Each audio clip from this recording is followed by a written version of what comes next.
Sí,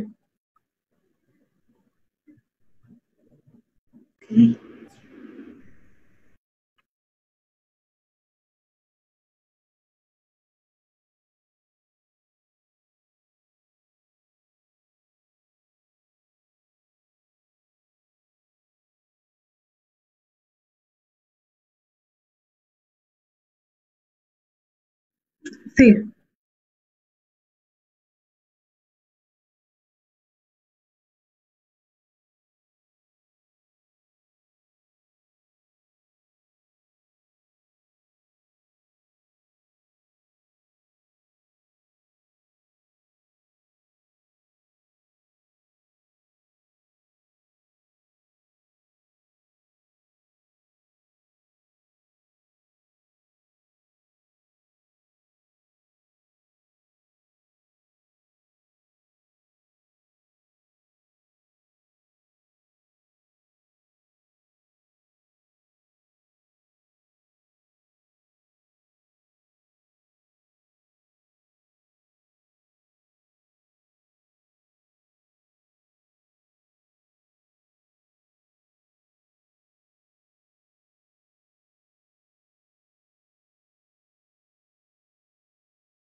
¿Conoces a Docen? Sus funciones son generar artículos de investigación sobre temas sociales y problemáticas de las mujeres, promover la lectura en temas de género, feminismos y derechos humanos, crear espacios de diálogo y reflexión con perspectiva de género dentro de todos los sectores sociales, preservar el material bibliográfico producido por el Instituto Estatal de las Mujeres, así como de otras instituciones académicas en temas de género, feminismos y derechos de las mujeres. Divulgar y promover información relacionada a la cultura y el arte producida por mujeres. Visítanos.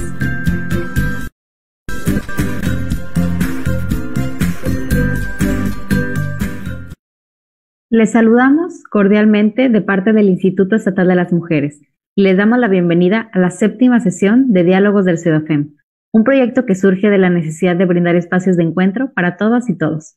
En esta ocasión, conversaremos sobre género y racismo. Nos acompañarán Julieta Martínez de la colectiva Red Min y Reina Patricio del área de promotoría del Instituto Estatal de las Mujeres.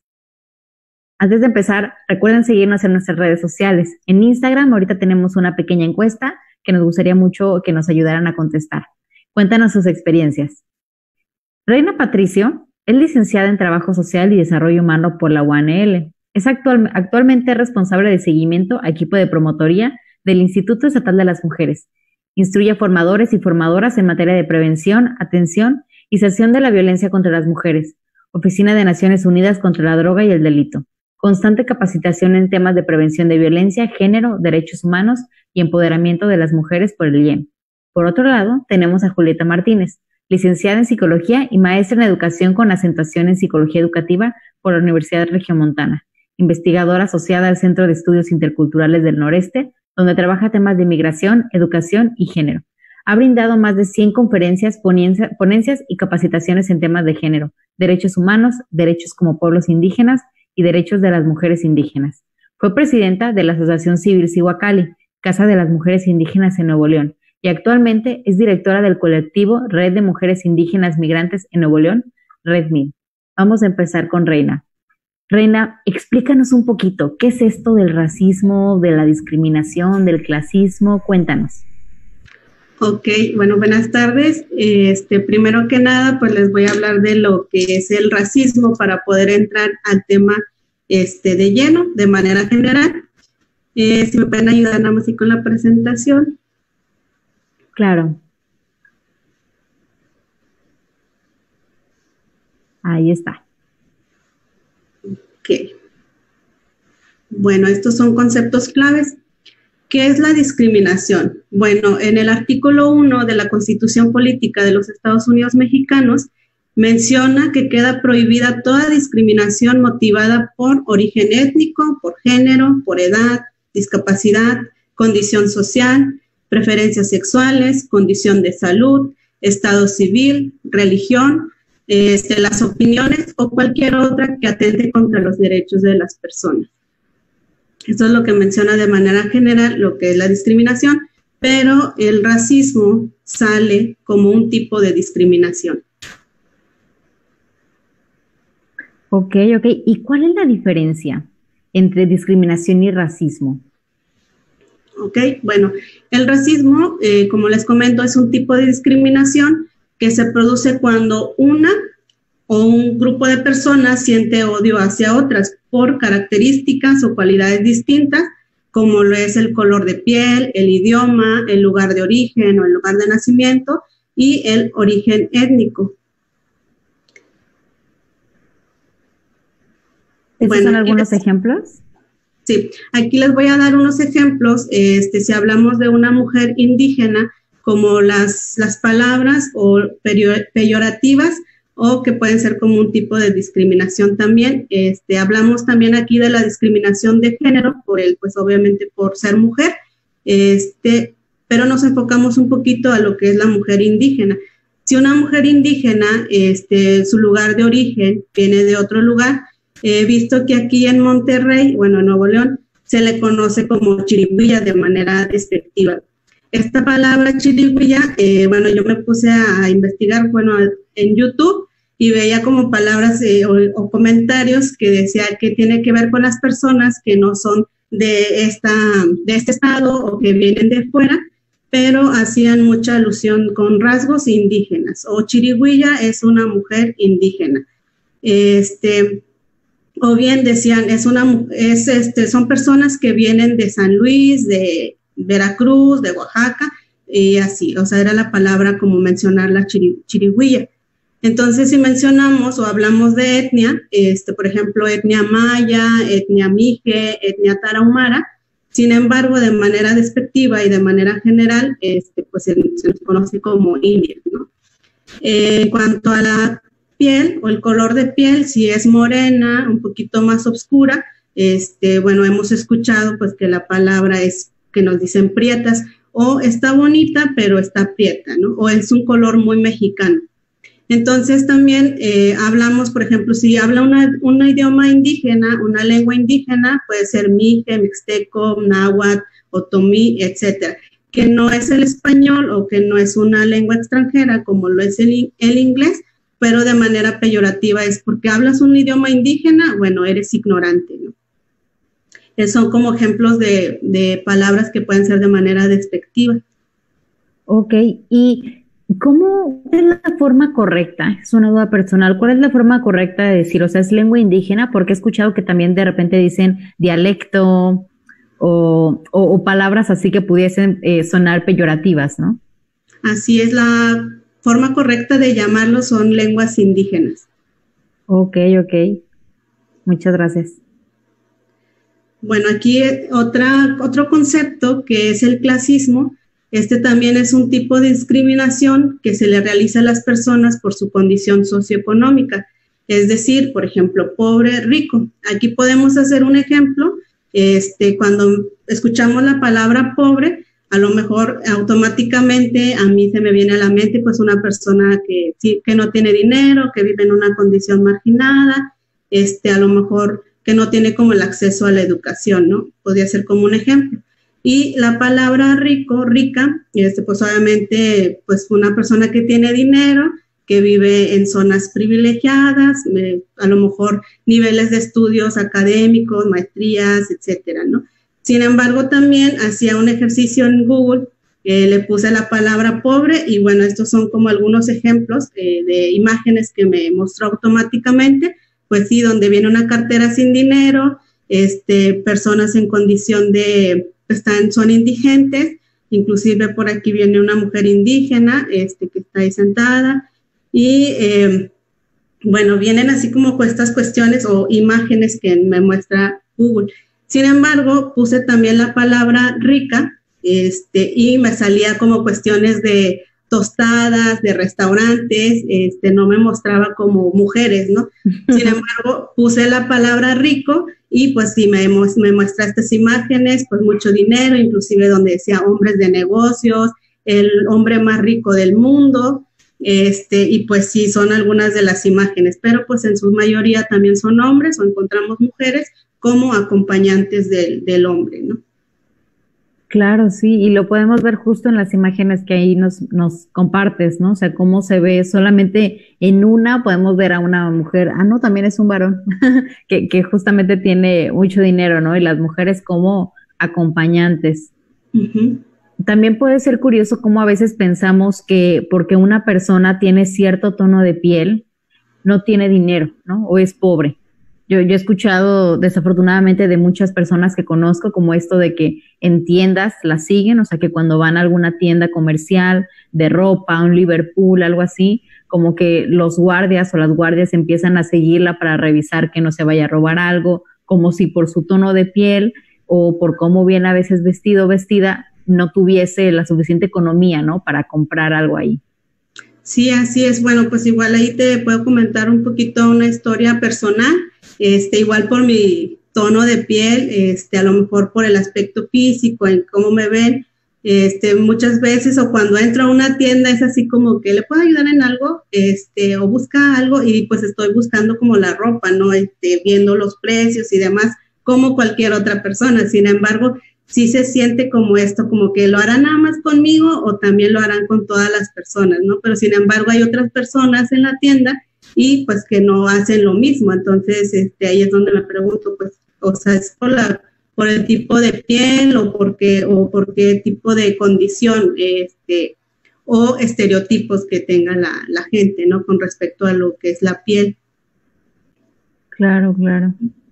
Me gustaría que también nos comentaran eso, o sea, aquí pónganos en los comentarios si alguna vez han vivido eso, les ha pasado, o si conocen de personas que han vivido eso, o sea, de ser seguidas o de ser observadas o de darse cuenta que las están como vigilando en ciertos lugares. Sí, o también si alguna vez han sido discriminadas por su condición por su color de piel, ¿no? Y bueno, aquí les quiero presentar un video que es de AG Plus, que habla de si México es clasista o es racista. Ese video es muy, muy bueno. Quizá algunos y algunas ya lo han visto, pero a ver. El racismo es la discriminación contra las personas por su aspecto físico, por sus rasgos y su color de piel. El clasismo es la discriminación de las personas por su condición socioeconómica. Está menos mal ser clasista que ser racista. Igual pueden estar también reflexionando. ¿Ustedes qué creen? Si México es clasista o es racista. Las clases más bajas suelen ser vamos a reflexionar al respecto. O de origen africano. A ver, vamos a apagar nuestros micrófonos un momentito para que se pueda escuchar bien. Porque Dios no me dio una hija blanca y rubia como la de Malú. La hubiera yo querido tanto. En México asumimos que como no tuvimos un apartheid como el de Sudáfrica, entonces no somos racistas, pero no, está ahí todo el tiempo presente, ¿no? Ya hay trabajos en los que te piden apariencia específica, de cosas como buena presentación, pero en realidad es para decir si eres blanquito o morenito.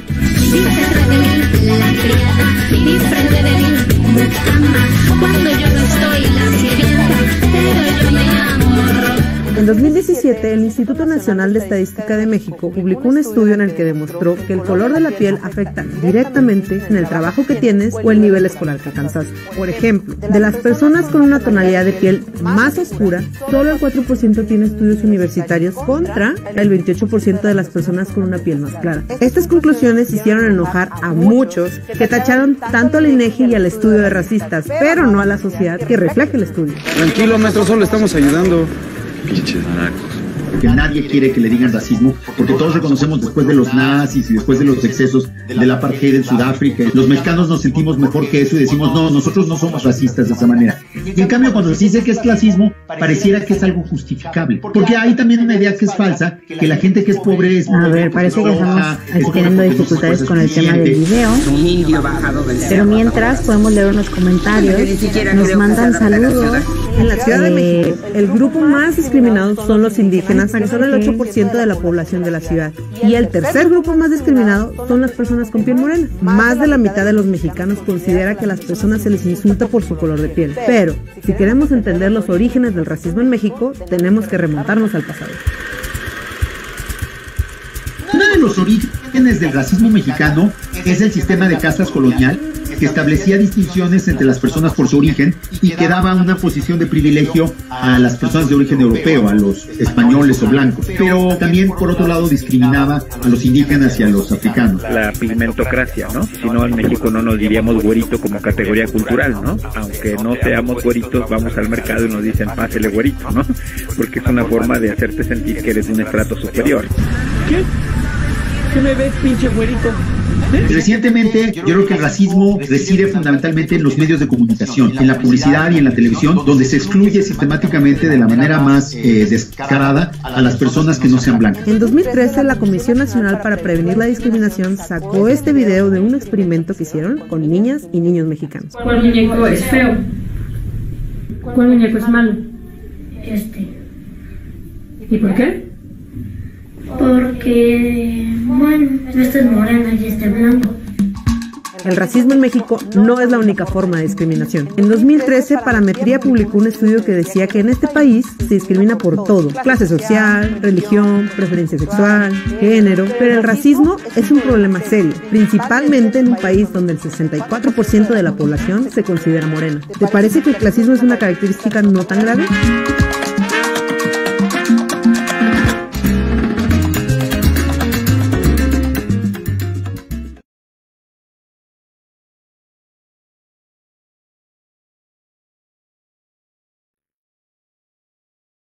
También nos comentan aquí en redes sociales, nos dicen, por ejemplo, nos mandan saludos, qué excelente trabajo, muchas gracias.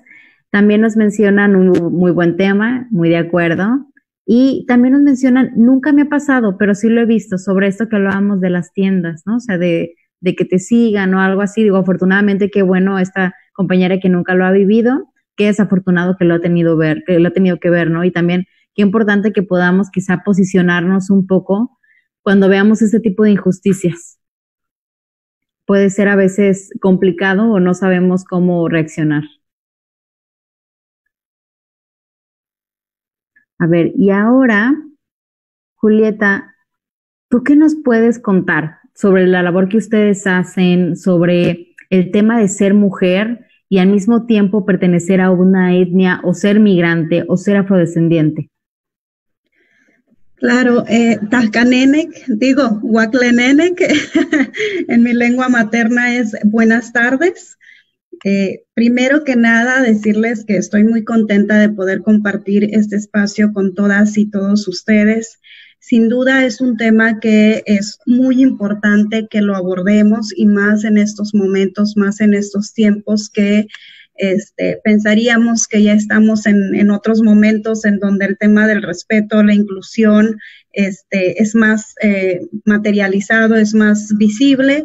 Sin embargo, lamentablemente, todavía a día de hoy podemos contar experiencias muy difíciles, podemos ver situaciones de mucho impacto que tienen que ver justo con este tema, con el tema de la discriminación, con el tema del racismo, con el tema del clasismo, que me parece muy oportuno que desde esta plataforma, que a pesar de todas estas condiciones de pandemia, bueno, no nos detengamos en abordar, en tocar estos temas a través de esta plataforma y que justo el Instituto Estatal de la Mujer también es una de sus líneas de trabajo en cuanto al tema de violencia de género, que tiene mucho que ver con este tema, ¿no? Con el tema de la discriminación.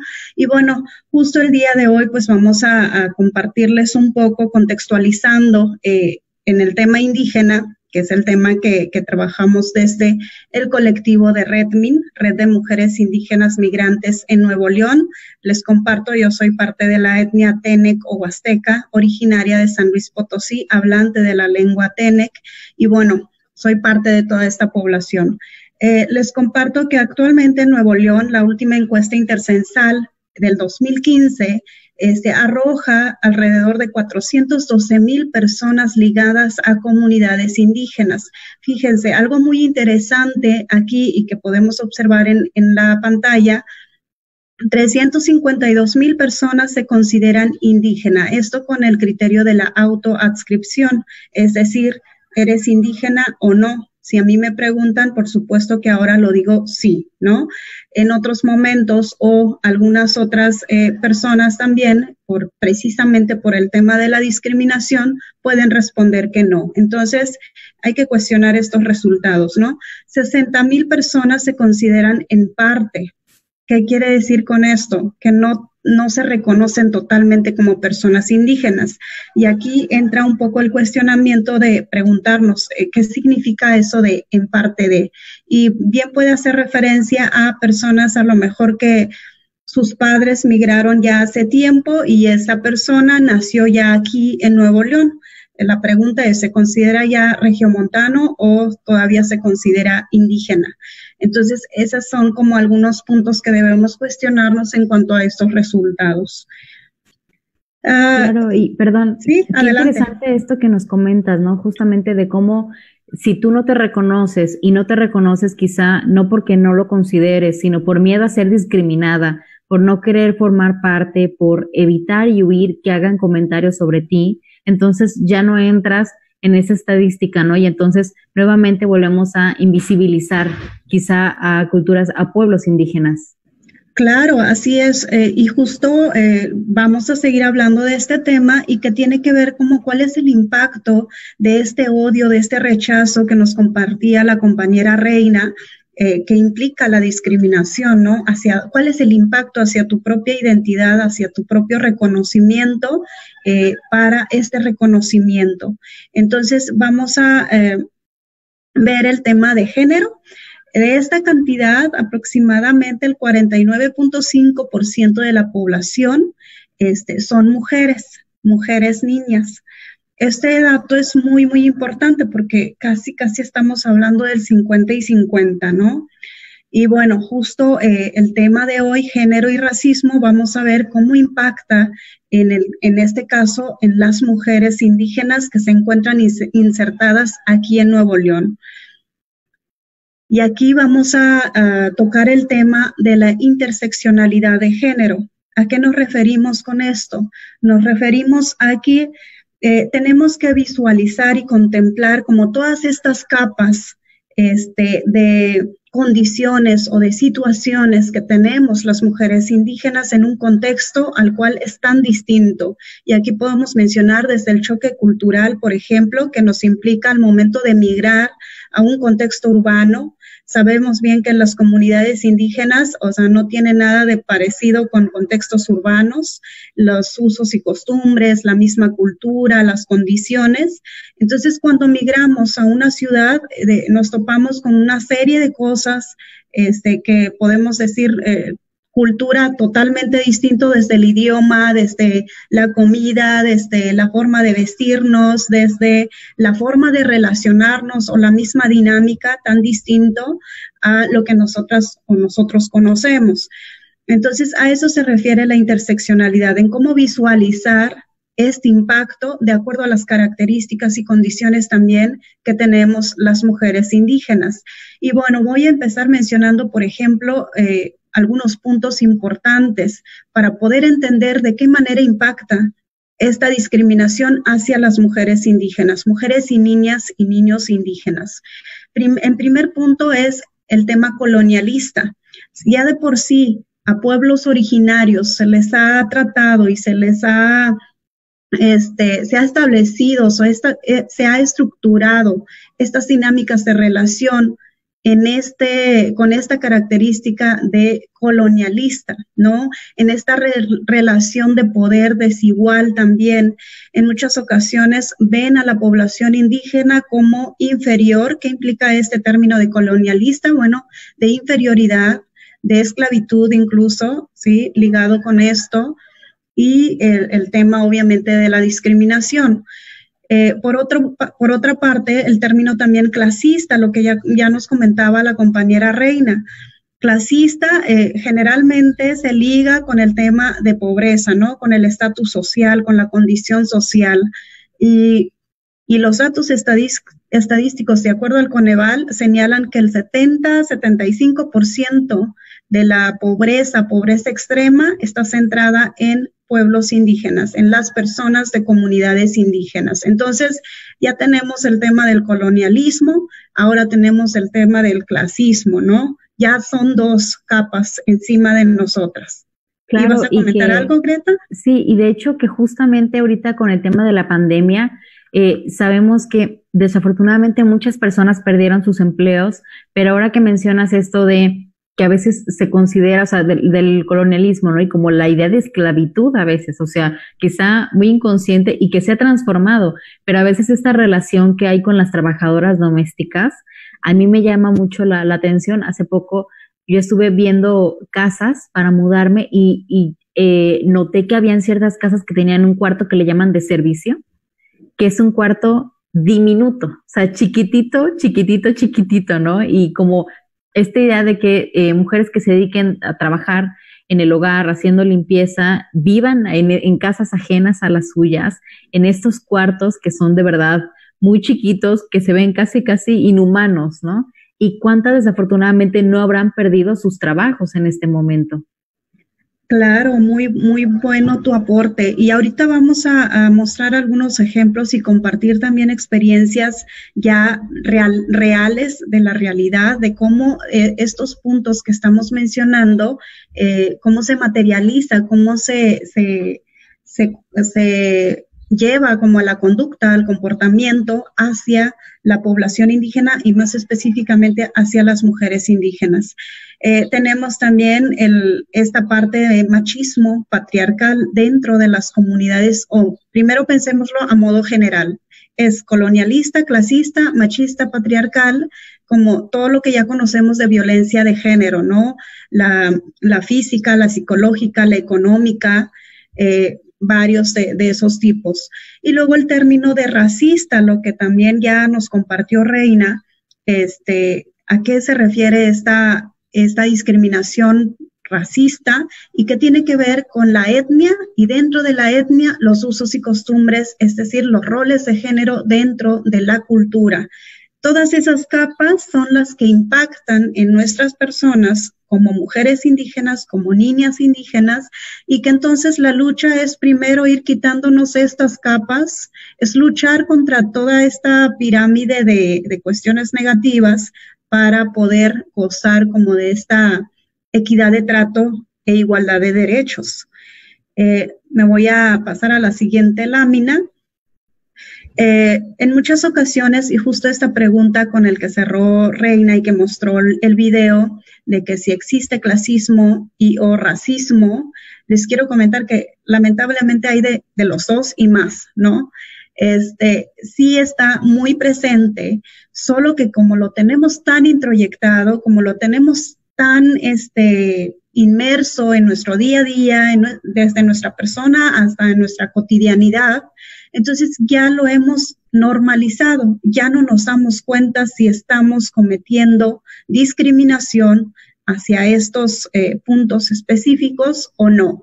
Incluso hemos visto comentarios desde redes sociales, desde otros contextos también y desde la realidad, que te dicen, no, aquí no somos racistas, los tratamos súper bien. A mí me ha tocado en capacitaciones, en conferencias que me dicen, no, yo a mi muchacha la trato muy bien, o sea, no pasa esas cosas.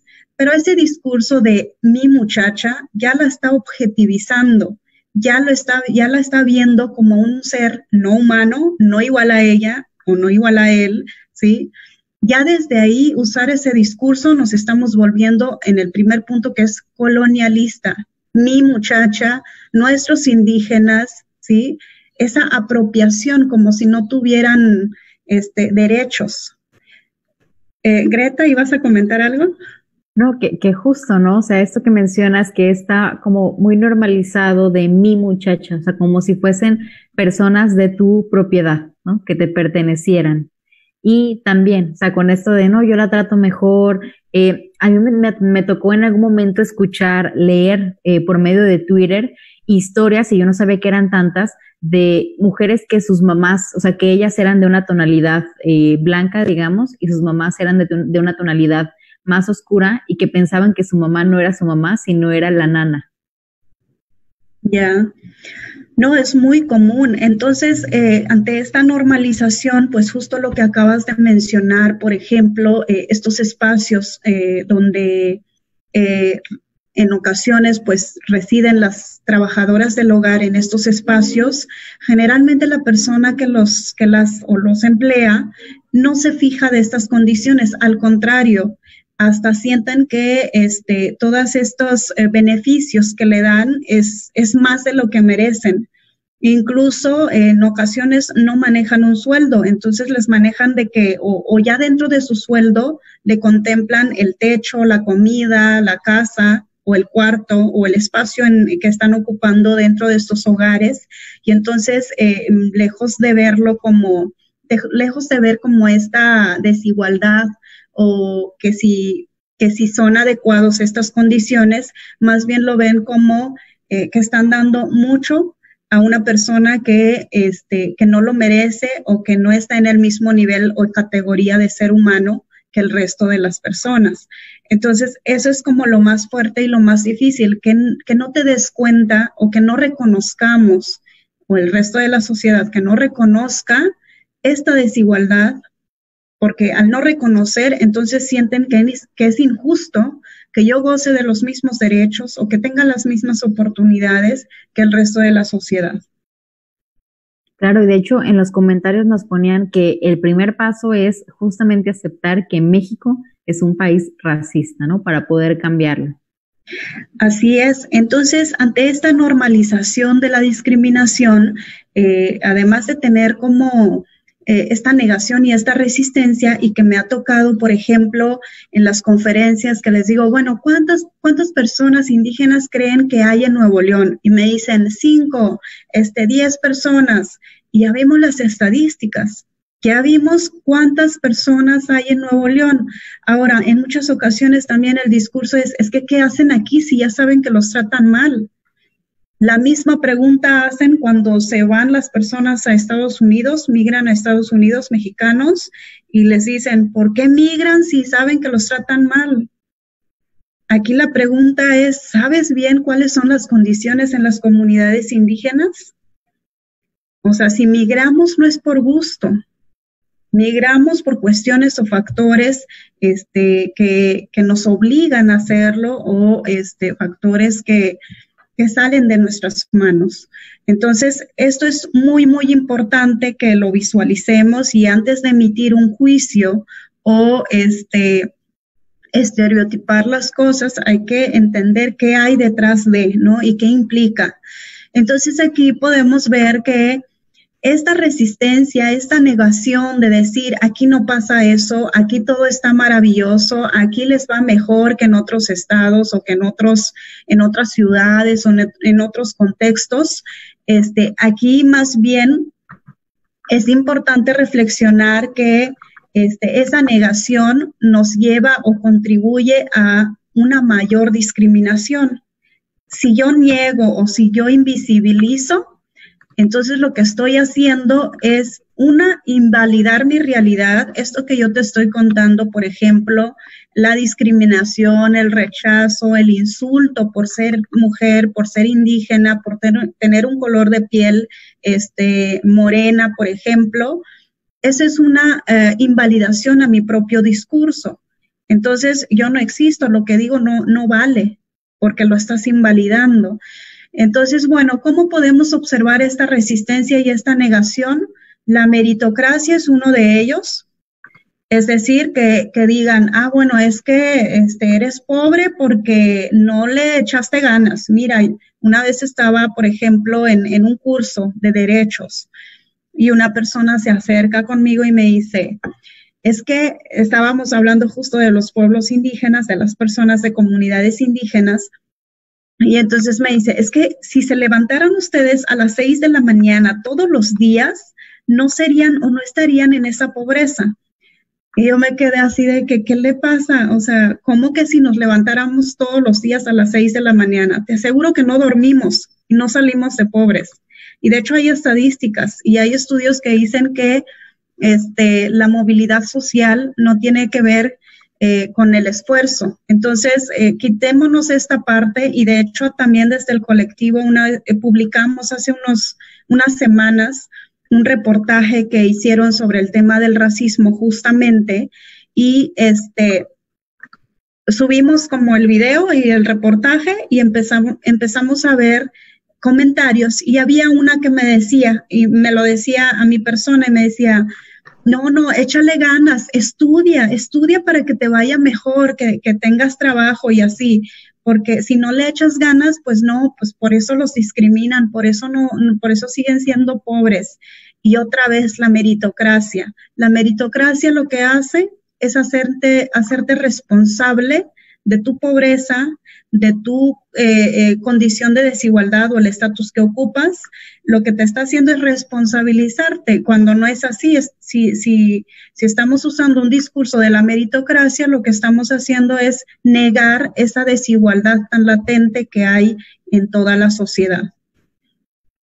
También está... Claro. Sí, adelante. No, sí, totalmente lo que nos mencionas, ¿no? Como esta idea o a veces estos consejos que queremos dar de quizá con la mejor intención, pero pensar que todas las personas tienen las mismas posibilidades que nosotras y nosotros tenemos, ¿no? Tienen un carro o tienen acceso al transporte público porque está bien cerca o tienen incluso a veces la economía para el transporte público que nos podría parecer que es económico, pero no para todas las personas. Así es.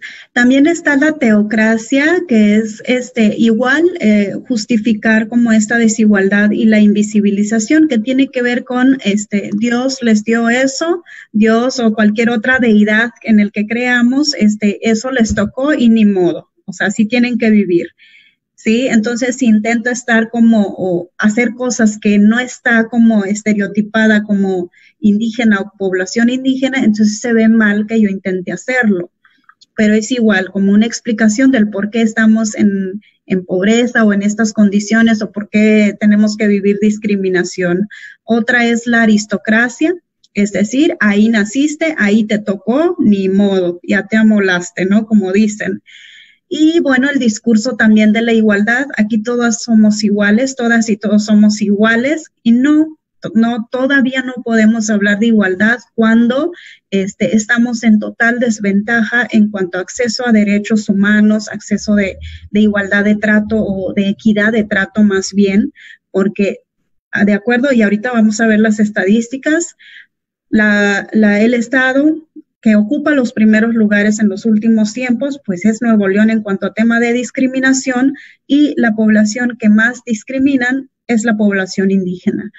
Entonces, todos estos puntos vemos que no nos llevan a otra cosa más que a seguir invisibilizando a la población indígena, la desigualdad, la discriminación, generar o fomentar más conductas de odio y rechazo, porque si usan el discurso de la meritocracia, entonces empiezan de que, pues esto es lo que te tocó vivir, ni modo.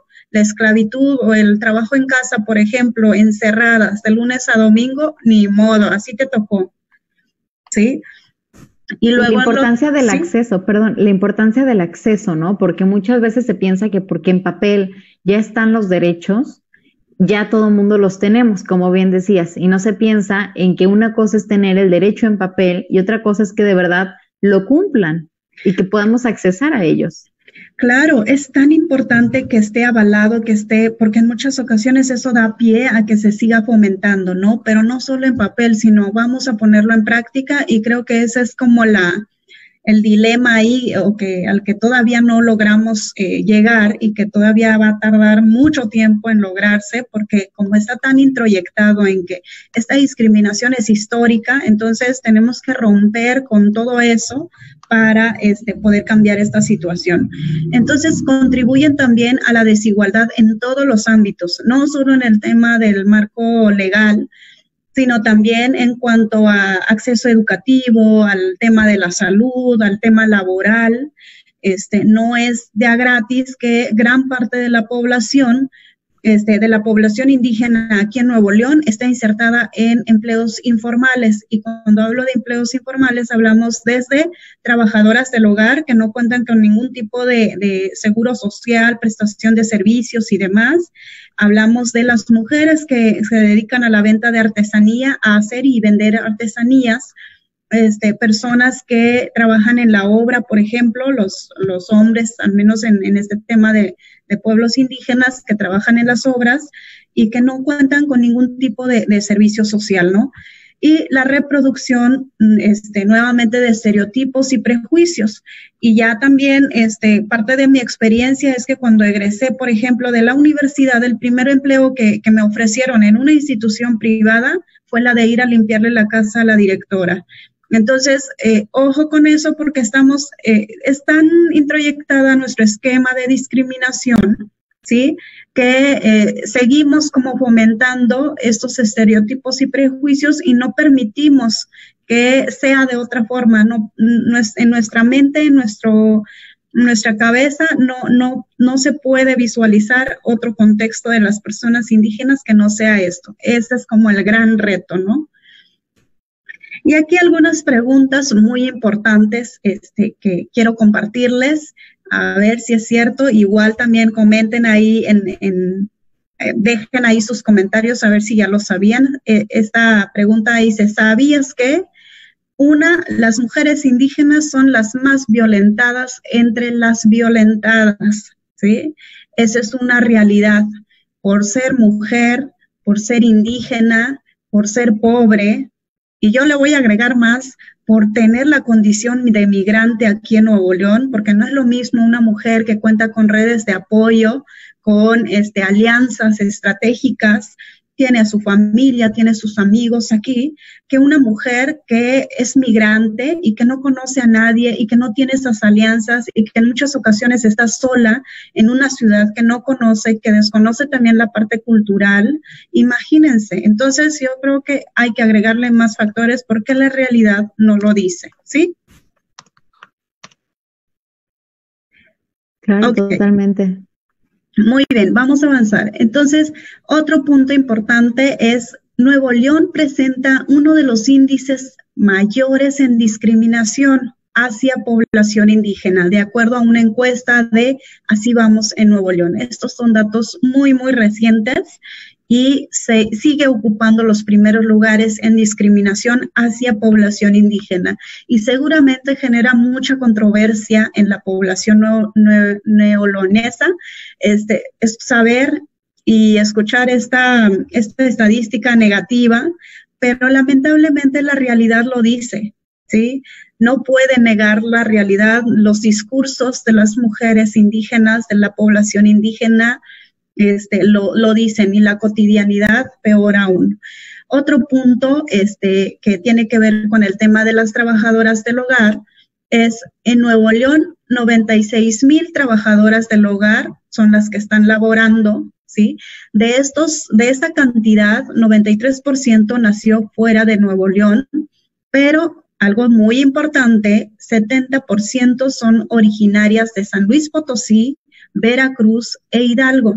Estamos hablando de mujeres indígenas que migran a Nuevo León. La edad en que se empiezan a insertar en estos contextos es desde los 12, 13, 14 años. Y no hay ninguna ley que esté como asegurando como toda esta parte de su seguridad en todos los aspectos en estos ámbitos.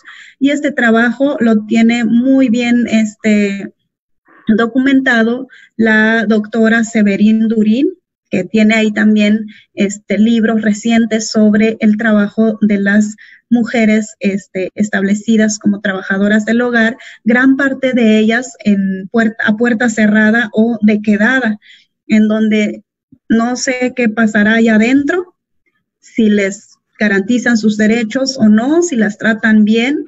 Yo diría que es la esclavitud hoy en día, porque no podemos todavía, no se puede romantizar y decir, bueno, es el trabajo en las casas. No, es discriminación, porque están encerradas de lunes a domingo, de lunes a sábado, todo el día, sin garantizar como su seguridad en todos los aspectos. Claro, también, y de hecho Reina nos comentaba, muchas veces viven o duermen en las lavanderías, ¿no? O sea, cuando estás ahí todo el tiempo, ha de ser muy complicado marcar horarios de trabajo. Sí, claro, no los hay. ¿Por qué? Porque están visualizando a las mujeres indígenas o a las mujeres, por ejemplo, insertadas en este sector como personas que, no valen igual que las personas que las están contratando, porque desde el momento en que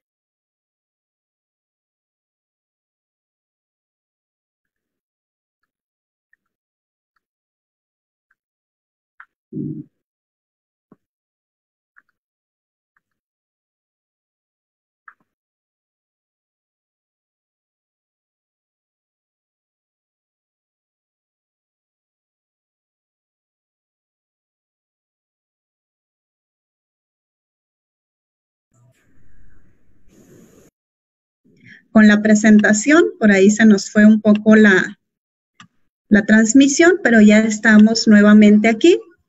Y bueno, como les comentaba, desde el momento en que contratan a personas menores de edad, ¿sí? Desde ese momento yo ya estoy violentando un derecho y ya estoy como a lo mejor tratando de manera diferente a esa persona. Desde el momento en que yo limito la comida o le digo qué comer yo como cosas diferentes y la empleada come cosas distintas, desde ahí estoy dándole un valor a esa persona, un valor desigual, ¿sí? Entonces, ojo con esto, porque sí es importante que reflexionemos, que veamos de qué manera estamos llevando como la práctica o materializando como todas estas discriminaciones. Otro punto importante es que solo el 1% a nivel nacional logra matricularse en la universidad, y hay que ver que este 1%, el tema de género, pueden ser mujeres, pueden ser hombres, ¿no? Y que ya sabemos también que el caso de las mujeres pues es mucho más difícil por todos los estereotipos que tenemos encima. Y finalmente un punto sumamente importante que viene bien que sepan, que todo esto que estamos mencionando está totalmente penado ante la ley, ¿sí? Y que en muchas ocasiones desconocemos esta parte.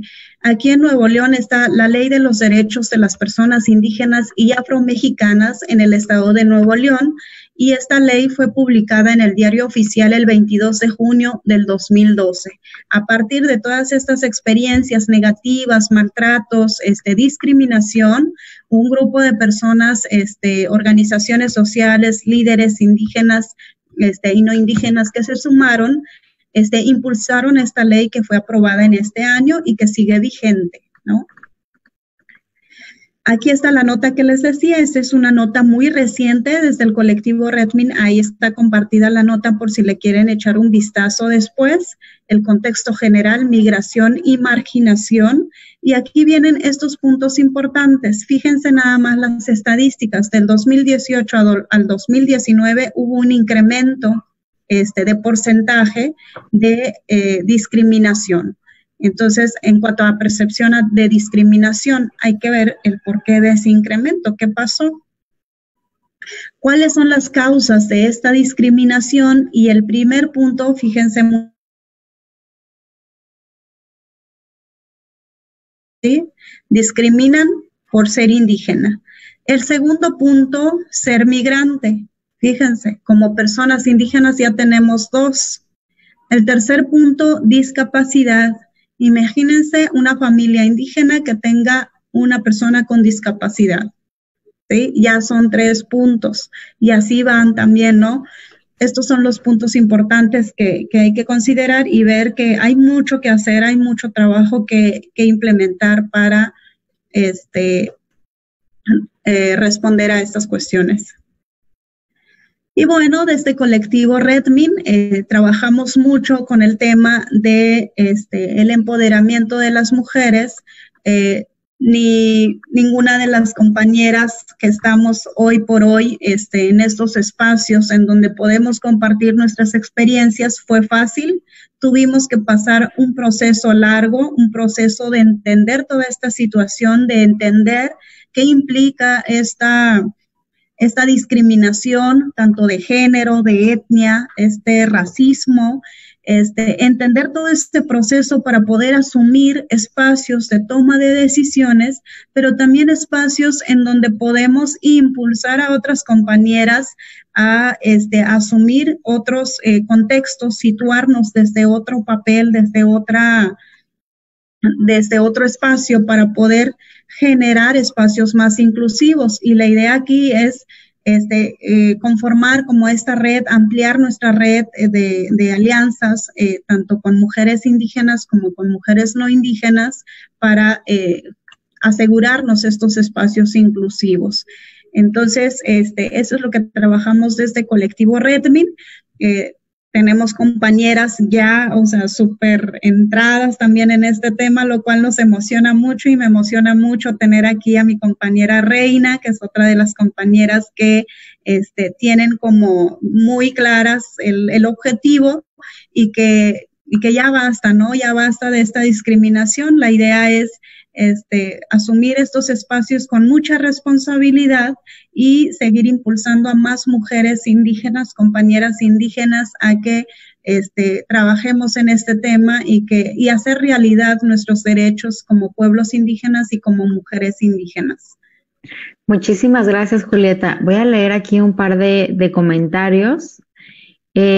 Cuando hablábamos sobre el tema de la vestimenta o del tono de piel, nos comentan, se considera que no tiene algún estudio avanzado como maestría, doctorado, ¿no? Como esta idea de que por vestirte de cierta forma o por tener cierto tono de piel, lo primero que pueden pensar de ti es que no tienes ningún estudio o que no tienes estudios muy avanzados, cuando sabemos que esa no necesariamente es la realidad. También nos dicen que para ir a un restaurante, si no llevas el código de vestimenta, no te dejan entrar o no te atienden de la misma forma que si llevas otro tipo de ropa. También nos mencionan que a México no se le da mucha importancia a este tema y que es muy interesante. También estamos muy de acuerdo. Ha habido últimamente, lo sabemos, como todo un tema sobre el racismo en Estados Unidos, ¿no? Pero ¿qué pasa con el racismo en nuestro país y por qué a veces es tan difícil verlo? O peor, pensamos que no existe o que no es tan grave, solo porque quizá no es tan evidente para personas que no lo sufrimos, que no lo padecemos. Y nos hacen una pregunta bien interesante que me gustaría preguntarles a ambas, tanto a Reina como a ti, Julieta, y es un punto fundamental, es todo esto que se menciona. Y me surge una pregunta: ¿cómo los programas abordan las situaciones estructurales de acción por parte del gobierno en coordinación con las instituciones?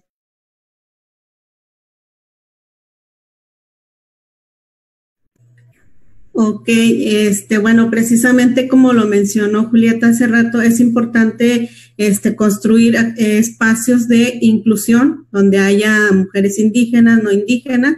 Precisamente en uno de los foros que realizó la institución Supera, participaron instituciones estatales, dependencias estatales, municipales, colectivos, como lo es también Redmi, y asociaciones civiles, y pues estaban personas tanto de prevención, promotoría, así como otras interesadas en cuanto al tema. Inclusive dentro de ese foro pues se organizó la certificación, en el cual pues dentro del Instituto Estatal de las Mujeres pues hay unas personas que se van a certificar en esta atención incluyente del estándar 185.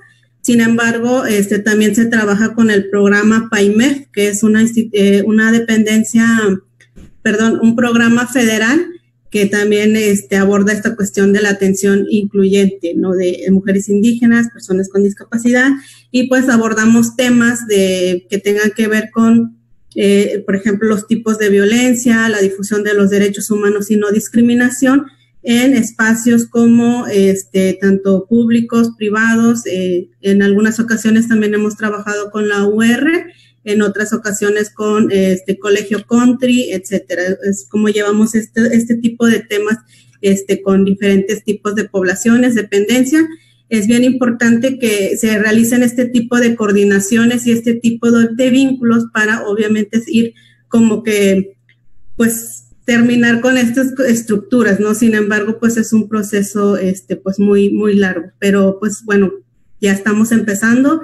Y bueno, que otras instituciones o dependencias también se estén sumando a esto. Claro, totalmente. Muchísimas gracias, Reina.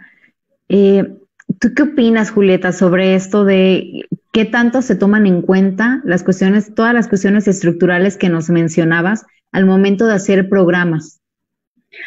Mira, yo sí ando un poco desilusionada, decepcionada, porque todavía a día de hoy, justo esta parte de las estructuras colonialistas también, en muchas ocasiones es tan difícil romper con eso, porque siguen viendo a la población indígena como sujetos pasivos y no como partícipes de su propio proceso, sino que estamos, al momento de verlos como pasivos bueno, necesitan esto, vamos a llevarles esto, sin hacerlos partícipes en la construcción de los mismos programas. Son pocas las asociaciones, instituciones que visualizan a la población indígena como actores de estos procesos.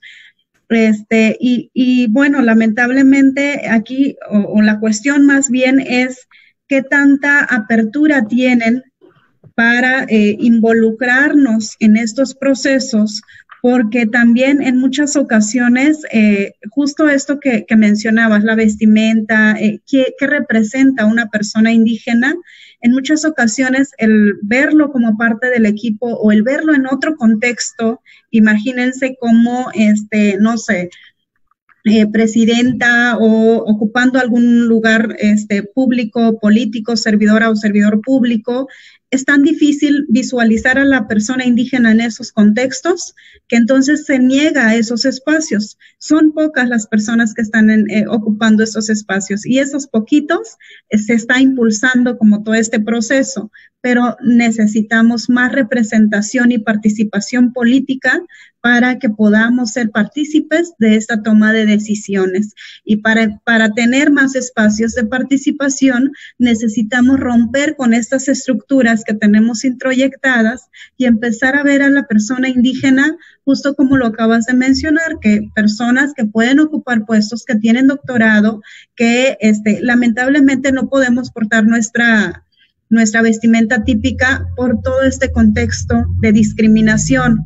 Entonces, y también porque los arquetipos ya introyectados es, mira, una persona indígena no sabe, no está educada, todos los estereotipos que se puedan imaginar y que ya nos mencionó la compañera Reina.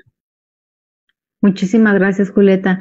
Me gustaría también, Reina, si pudieses decirnos como 2 ejemplos bien concretos para poder identificar cómo o a qué problemáticas se enfrentan las mujeres que además de ser mujeres son también indígenas y que también a veces son migrantes. O sea, ¿cómo viven ellas la discriminación en comparación de otras mujeres? Ok, bueno, pues a veces este tipo de discriminación, o bueno, como ya lo comentábamos, toda la cuestión del clasismo y demás, esto tiende a formarse como un tipo de violencia, ¿no? Y que inclusive puedan utilizar una violencia física en contra de una mujer que es indígena, que es migrante o que está en una situación de calle, pues obviamente por todos estos estereotipos, automáticamente lo que podemos encontrar o ver también es que el policía o tal persona va y nada más por verla así en esa condición, pues ya es como que le empieza a cuestionar, ¿no? ¿Qué está haciendo? ¿Qué está realizando? pero también este tipo de violencia, pues por ejemplo, ya lo mencionaba Yuli también, en cuestión de que tiene que ver con los roles de género, los usos y costumbres. Entonces también las mujeres de comunidad indígena, sobre todo personas que a lo mejor no tienen como el acceso a una educación básica, pues está muy arraigada todavía estas cuestiones de que tengo que depender de mi esposo, el permiso y demás. Entonces también pues están en una condición más, pues se podría decir, vulnerable a sufrir algún tipo de violencia contra ellas. Mucho. ¿Qué opinas? Ay, perdón, se cortó el audio, no sé si pudieras repetir. Claro, sí. ¿Tú qué opinas sobre esto? O sea, sobre esto de las mujeres que además, o sea, que son indígenas y que a veces también son migrantes. O sea, ¿cómo viven ellas la discriminación y cómo es diferente para otras mujeres? Claro, para empezar, tenemos compañeras que tienen que correr cuando están vendiendo en las calles y esconderse de los policías, porque les quitan sus cosas, su artesanía. Tenemos compañeras que tienen que salir con sus hijos a vender, porque una, por el tema educativo, el acceso a la educación, otra, porque no cuentan